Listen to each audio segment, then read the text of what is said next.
Haleluya. Bwana Yesu asifiwe. Leo kuna kitu kimenileta. Nilitamani niongee na wapendwa kuhusiana na mambo ya dini. Mimi na imani kutokana na watu ambao wameokoka, wanaompenda Yesu. Ni miongoni mwa sisi wote. Tunampenda Yesu na tumeokoka. Lakini nilikuwa na swali moja kwa wachungaji, manabii. Sisi wote ambao tumeokoka tumekuwa tukijua kwamba mtu yote aliyeanguka ambaye amefanya maovu, ambaye ameanguka kwenye wokovu, lazima akae benchi, akae nyuma. Sasa swali langu ni kwamba yule mtu ambaye anakuwa ameanguka kwenye wokovu, amefanya uzinzi au amefanya tukio lolote mpaka limemfanya kuanguka kwenye wokovu, hivi kama atakuwa amekaa benchi la nyuma, hamuoni kama huyu mtu mtakuwa mnamtengenezea mazingira ya kuendelea kufanya uasi? Au pale atakapokuwa amekaa kiti cha nyuma na likatangaziwa kanisa kwamba binti fulani ameanguka kwenye wokovu, na ndio maana sasa hivi mnamuona anakaa kiti cha nyuma, je, unafikiri wewe mchungaji, yule binti au yule kaka anaweza akarudi tena kwenye ibada? Hicho kilikuwa ni kitu cha kwanza. Lakini kitu cha pili, naongea na wachungaji na manabii na maaskofu. Naitwa mtumishi Zakaria. Kitu ambacho kinachofanya leo niongee manabii na wachungaji pamoja na maaskofu, wamekuwa vyanzo vikubwa sana kupambana na kuharibu nyumba za watu. Mfano,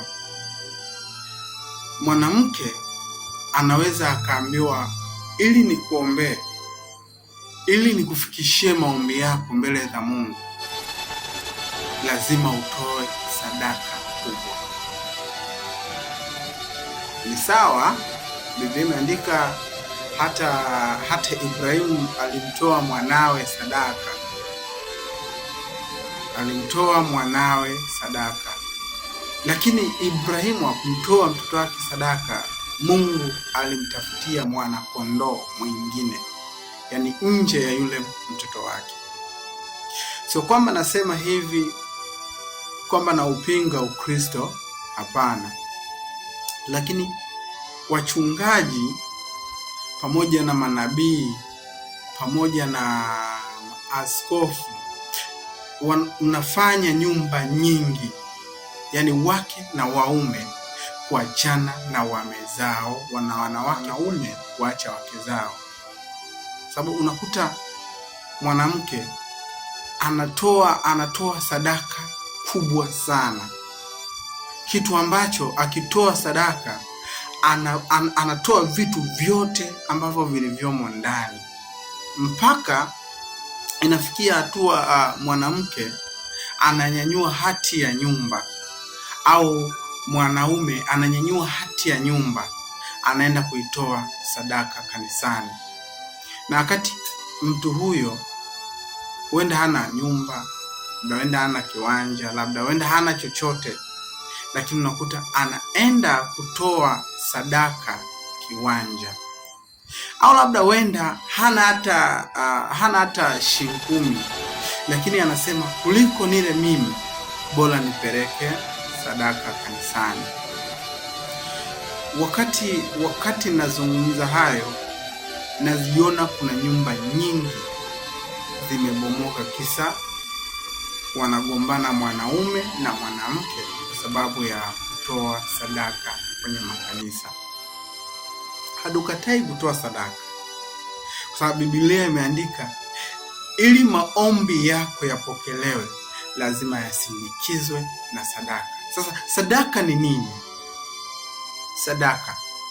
Sadaka ni kitu chochote ambacho mwanadamu anakitoa ili kifikishe kwenye malengo fulani.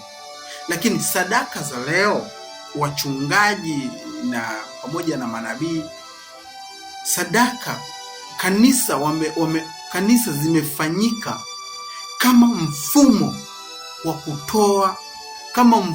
kutoa sadaka kubwa, ambapo paka unakuta kanisa linahifadhi milioni 200, linahifadhi milioni 500, kanisa unakuta lina milioni 60, kanisa unakuta lina milioni 50. Na bado ikifika wakati wa ujenzi,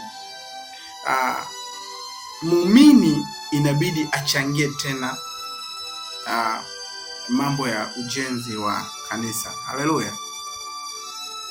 Yote hayo hatujui yanakuwepo kwa nini.